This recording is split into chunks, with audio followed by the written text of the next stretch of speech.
countdown to 350 episodes continues, and what do we say when such milestones come along?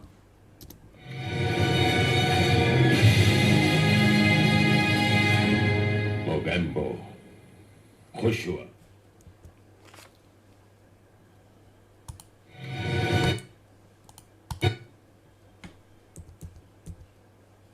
So the countdown to the 350th episode continues, but before we go into that milestone, let's discuss what would be the highlights of this morning's episode. We will begin with the discussion on the fast lane pay per view results. Usually, before WrestleMania, the last pay per view before WrestleMania doesn't get that kind of attention because right now, all the attention of the entire World Wrestling Entertainment and all its employees, wrestlers, and everyone involved is focused on WrestleMania, especially because they are planning to bring back real crowds and try to do away with the virtual video boxes, and that's very important. From there, we move on to the England India ODI tournament and discuss whether it is relevant and irrelevant with respect to the 220 over world championships that are to follow. Then, as usual, a song from ACDC's Rock and Roll Train, and we end this episode with a reading section from the Time Machine from H.G. Wells' Time Machine. But before we go further, let's take a short break.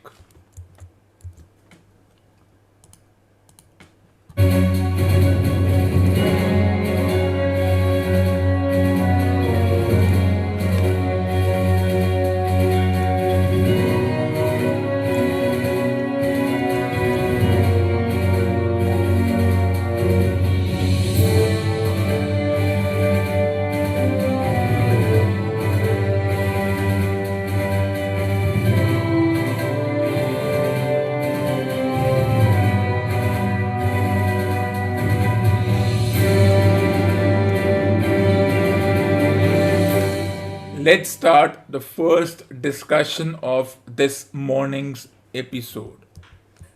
The fast lane pay per view results. There were some championship matches and some non title matches, but the biggest draw was the one between Roman Reigns and Daniel Bryan for the WWE Universal Championship. And as has been the narrative, the story, Roman Reigns, despite having a tough opponent, someone who grinds him, someone who takes him to the limit, Roman Reigns has always managed to defend his Universal Championship ever since he became the Universal Championship last August. And this trend continued in the Reigns Bryan match, though Daniel Bryan did everything to make sure that Roman Reigns would not be easily subdued. He made sure that Roman Reigns would not go down without a fight, and that's what Daniel Bryan did. Remember, this Reigns Bryan match is important from the context of the previous pay per view where Daniel Bryan lasted five other former champions to win. Five other former wrestlers, not all of them were champions, but five other former champions, whether they were tag team champions, intercontinental champion, US champion, or any other championship they had won. And he beat them in the Elimination Chamber match. But before he could recover, Roman Reigns took advantage of Bryan's exhaustion and defended his Universal Championship. To counter that, the WWE officials created this match, but there was a caveat that there would be a special guest enforcer, and that was Edge, who would have been Reigns' opponent at WrestleMania. But had Bryan won, it would have disturbed the Reigns Edge WWE Universal Championship title match at WrestleMania. So they decided that Bryan would go on to lose the match, and it sets up the Reigns versus Edge match at WrestleMania for the WWE Universal Championship. But before we discuss other matches, let's take a short break.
Welcome back after the break.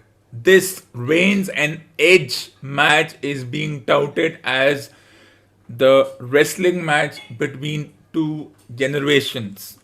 Edge, who was a highlighted superstar between 1999 and 2011, and Roman Reigns has been the champion and superstar after 2011. So it has become the match between two generation, or as it is supposed to be.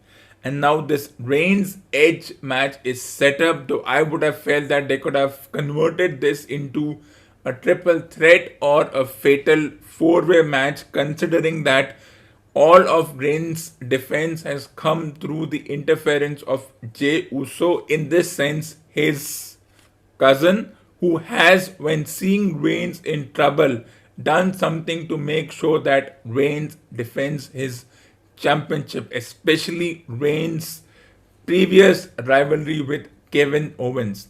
Is that rivalry done and dusted? That remains to be seen. But right now it's Edge and Roman Reigns. Edge with his maneuver of the spear, Reigns with his maneuvers of the Superman punch, the spear, and now the guillotine as the submission maneuver.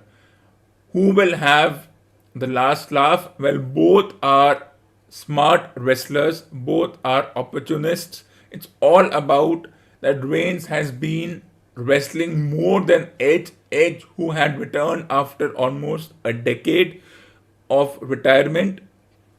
Edge is also ring rust because he hasn't competed so much, and of course, the age is beginning to take a toll on him, especially when you are 48 years old versus 36 years old, and that does make a difference in this combat sport. Moving on, another match which was touted was the one between Drew McIntyre and Sheamus, and the story revolved around the fact that they were former friends, but because both wanted to win the world championship back. Remember, McIntyre lost his world championship to Miz, who cashed in his money in the bank, and then Miz lost his that title to Bobby Lashley, with whom Miz had some kind of deal.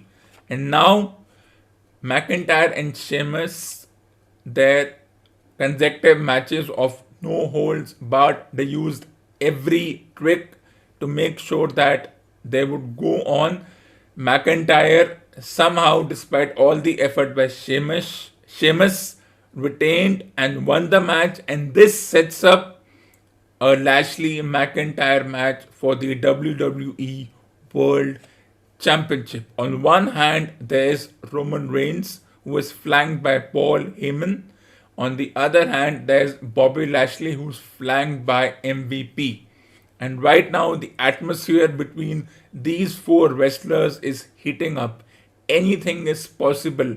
There is still time for the WrestleMania event. And looking at how the aggression of these four wrestlers has been, will they schedule a title match, a surprise title match, maybe not between Lashley and McIntyre, but will Lashley and Reigns have to defend their titles before WrestleMania, and will they lose? Well, they won't lose it because this match has been set up, and the WWE management will do everything to make sure that these two title matches go through. But before we go further, let's take a short break.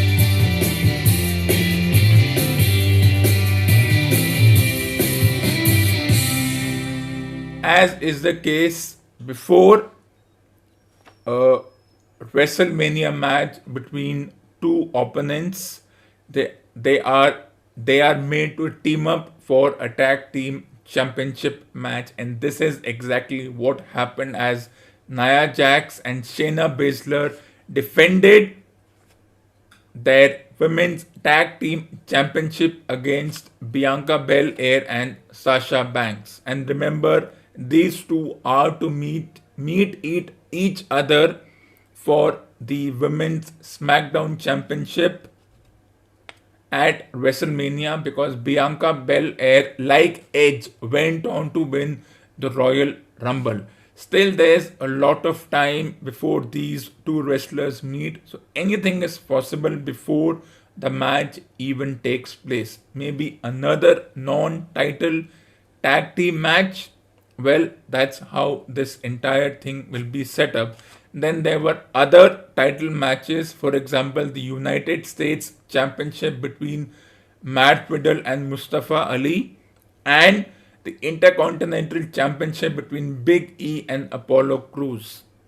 And maybe it's possible that these two individuals may get another opportunity for these two championships, which means we could see another title match between Big E and Apollo Crews, or the likes of Sami Zayn, Shinsuke Nakamura may come and want to grab an opportunity, and same is the case with Matt Riddle. And who could be his opponent is something that would be very intriguing. But yes, it's an intriguing situation. And before we go further into our next highlight, let's take a short break.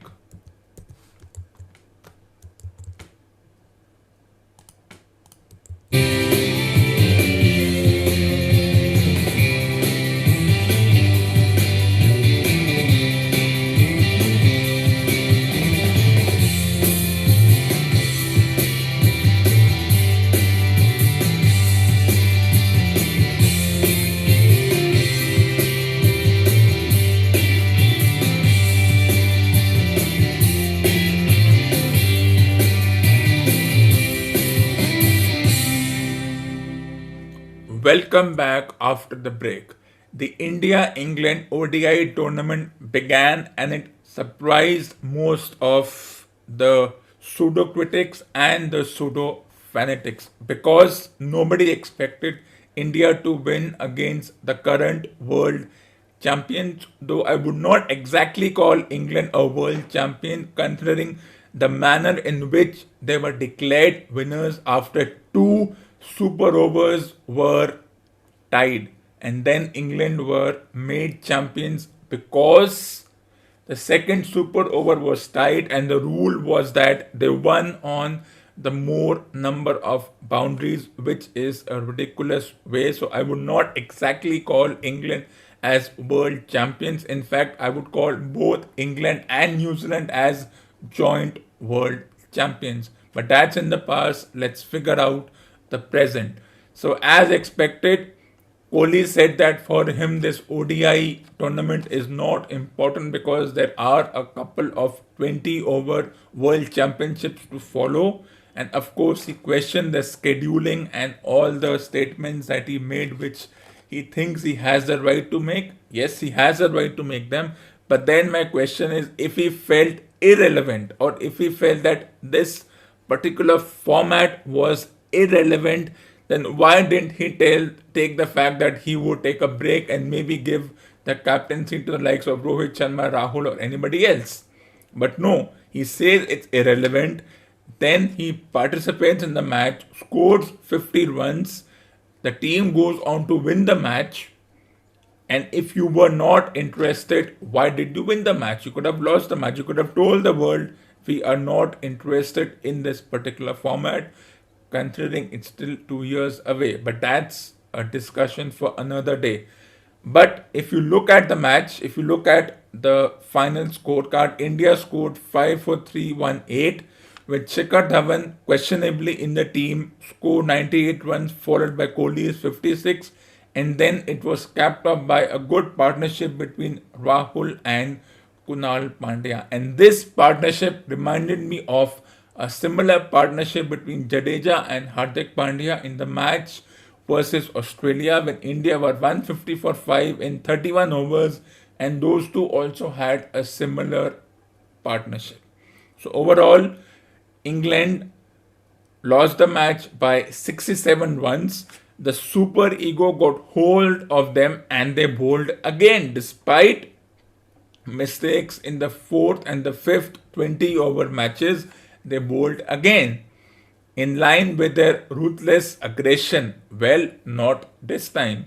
When England were 135 for 0 in 14 overs, it was already a situation in which most people had given up. The match is gone. But someone who has watched enough matches, I knew there would still be some surprise up the sleeve, and this is exactly what happened with the debutants Prasidh Krishna and Kunal Pandya shining with their particular performances and capped off by the obvious suspects of Shardul Thakur and Bhuvneshwar Kumar. So if you sum up the match, it would be that India had a moderate beginning, a slow middle, and a strong end. England had an adrenaline rush beginning, a decent middle, and a deja vu of the fourth and fifth 20 over matches as far as the ending of the match is concerned. And I repeat again, the super ego got hold of them and they bowled again in line with their ruthless aggression. Well, not this time. And now the bad news coming is that both Shreyas Iyer and Rohit Sharma have been ruled out of this tournament and possibly the 20 over domestic World Cup due to injuries on their elbow and shoulder respectively, which means Rishabh Pant or Suryakumar Yadav could be given a chance along with Shubman Gill. We'll discuss this further. Before that, let's take a short break.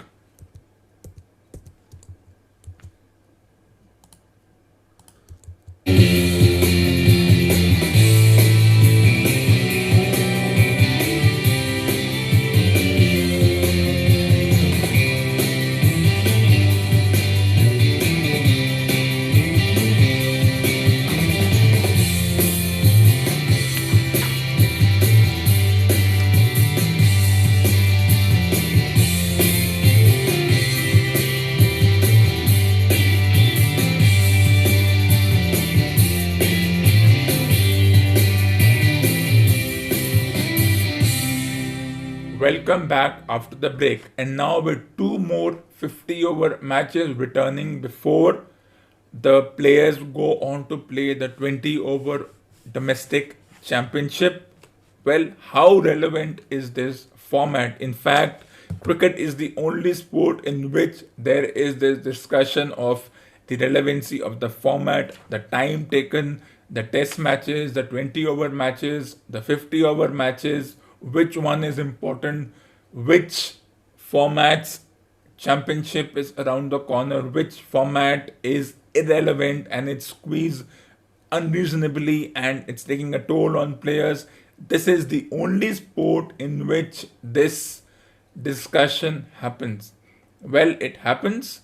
It is that kind of sport, and as someone said, it is a complicated sport with complicated rules. Because if a player is injured, for example, Shreyas Iyer was injured, what if he was injured as a batter, like Rohit Sharma was? Should he have been substituted like they substitute in football, a like for like replacement? Because in this sport, you can only be replaced like for like, whether you are a bowler or a batter or an all rounder, if you have been hit on the head, if you have a concussion. If you're hit on any other part of the body, you can retire hurt or you can continue playing. But if, for example, Rohit Sharma was injured while batting, he was injured, he was forced to continue. Had he gone off, it would have exposed Kohli early. Rohit Sharma, anyways, got out a few overs later, but should they have replaced him with another opener in either Shubman Gill or someone else? Of course, they should have done that because it's obvious. But that's how complicated this particular sport is.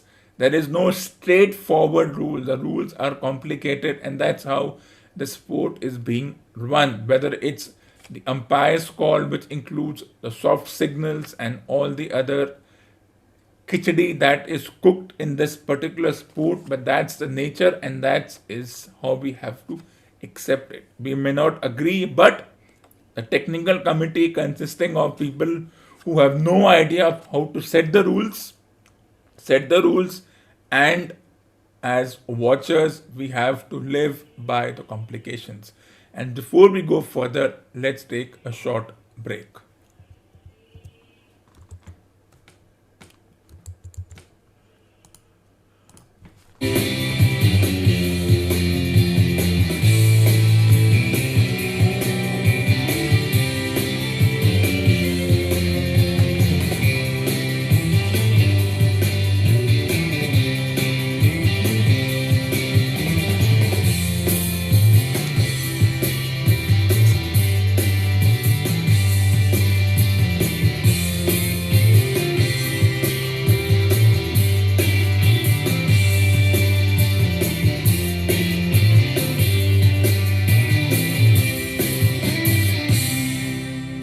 Welcome back after the break. Let's have a song for this beautiful episode. AC/DC's Rock and Roll Train. What one hot angel, one cool devil, your mind on the fantasy, living on the ecstasy, give it all, give it what you got. Come on, give it all a lot. Pick it up and move it, give it to the spot, your mind on a fantasy, living on ecstasy, runaway train, running right off the track, runaway train, running right off the track, runaway train, running right off the track. Yeah, the runaway train. One heart ring a bell, one school rebel, attend for the revelry, jamming up the agency, shake it, take it to the spot. You know she made it really hot. Get it on, give it up, come on, give it all you got. Your mind on a fantasy, living on the ecstasy, runaway train, running right off the track. Yeah, the runaway train, running right off the track. On the runaway train, running right off the track. Runaway train, running right off the track. One hot southern belle, son of a devil. Schoolboys, spelling bee, a schoolgirl with a fantasy. One heart, ring a bell. All screwed up. Been on the rivalry. Jamming up the agency, shake it, take it to the spot. You know she make it really hot. Give it all, give it up, come on, give it all you got. You know, she just like it. Run away train, running right off the track. She's coming off the track. Run away train, running right off the track. Get it on, get it up, come on, give it all you got. Run away train, running right off the track. Run away train, running right off the track.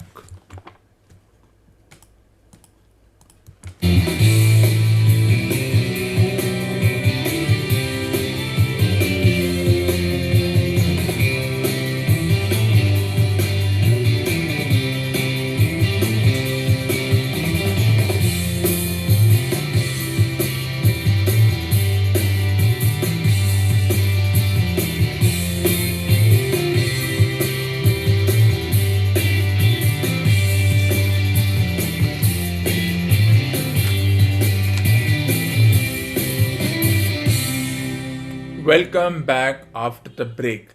Let's end this beautiful episode by starting the reading section with H.G. Wells' Time Machine.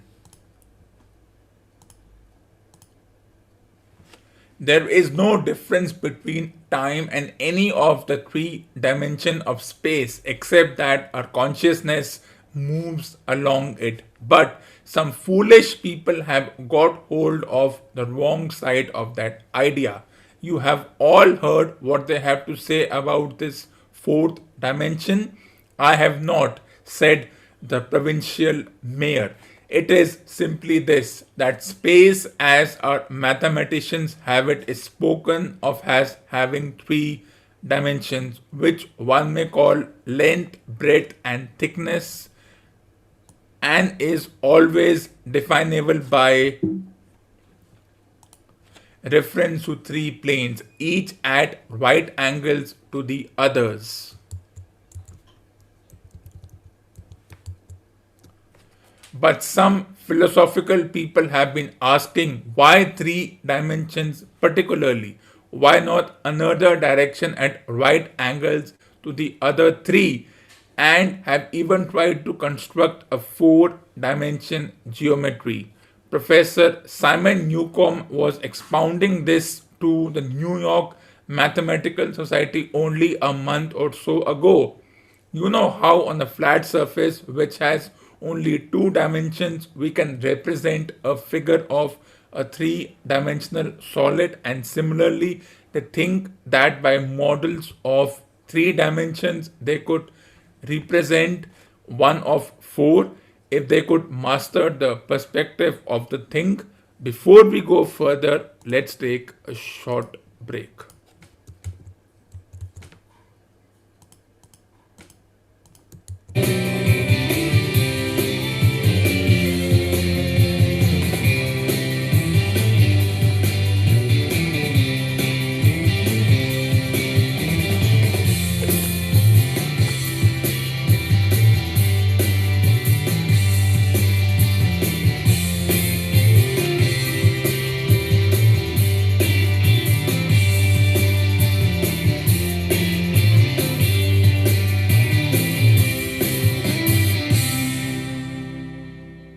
I think so, murmured the provincial mayor, and knitting his brows, he lapsed into an introspective state, his lips moving as one who repeats mystic words.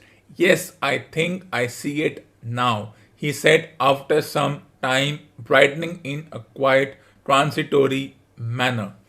Well, I do not mind telling you I have been at work upon this geometry of four dimensions for some time. Some of my results are curious. For instance, here is a portrait of a man at 8 years old, another at 15, another at 17, another at 23, and so on. All these are evidently sections, as it were, three-dimensional representations of his four-dimensional being, which is a fixed and unalterable thing. Scientific people, proceeded the time traveler, after the pause required for the proper assimilation of this, know very well that time is only a kind of space, Here is a popular scientific diagram, a weather record. This line I trace with my finger shows the movement of the barometer. Yesterday it was so high, yesterday night it fell, then this morning it rose again and so gently upward to here. Surely the Mercury did not trace this line in any of the dimension of space generally recognized, but certainly it traced such a line, and that line, therefore, we must conclude, was the time dimension. This ends episode number 342 on the 24th of March 2021.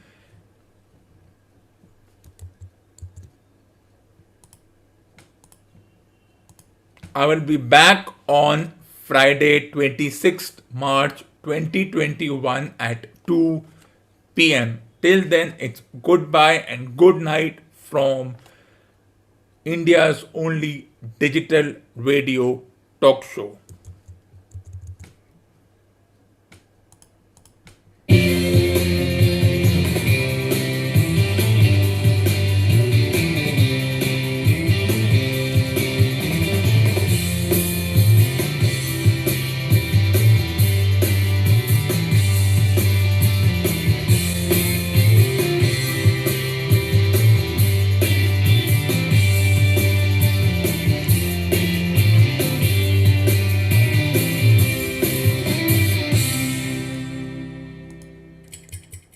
For more awesome content, tune in to the next episode of the weekly show.